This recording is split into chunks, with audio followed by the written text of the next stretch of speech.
I was 24 when my dad was killed in an auto accident. He was 49 years old.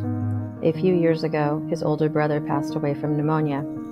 A few years ago, another brother had multi-vessel cardiac bypass. Last week, my other uncle, who walked me down the aisle when I got married since my dad was gone, had a 4-vessel cardiac bypass. I had anxiety while I was 49, wondering if I was going to see 50, as I realized how young my dad really was when tragedy struck. He was starting to have knee problems and had a mild limp due to pain.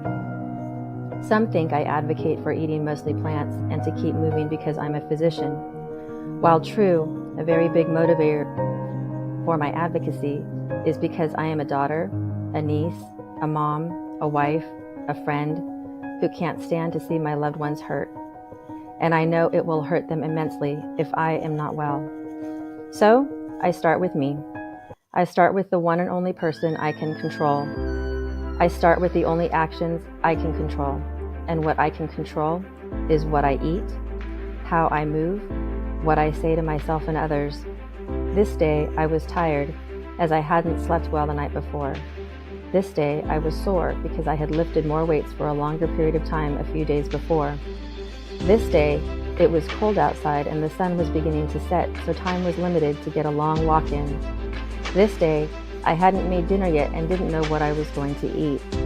But this day I had the opportunity to care for patients who were in pain and give them some relief. This day I had some warm tights, long sleeve shirts, a jacket and a hat.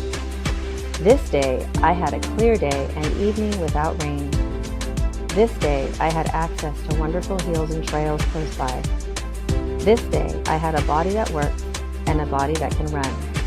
So, instead of using all the excuses I tell myself as to why I can't or shouldn't, I rebelled against my negative self-talk, and I chose the hard thing and did 4 runs up the hill because the hill was only a 5-minute walk away. Because the harder thing is dealing with the possibility that I might not be around to see more grandkids. The harder thing is not being able to handle a bout of pneumonia. The harder thing is going through cardiac bypass. The harder thing is not being able to get butt locked because I can't go up a hill. So I choose my hard when it's still my choice, hoping to avoid the hard that isn't. What hard thing are you going to choose today with what God has given you? 1 Peter 4:10-11. As each one has received a special gift, employ it in serving one another as good stewards of the multifaceted grace of God. Whoever speaks is to do so as one who is speaking actual words of God. Whoever serves is to do so as one who is serving by the strength which God supplies, so that in all things God may be glorified through Jesus Christ, to whom belongs the glory and dominion forever and ever. Amen.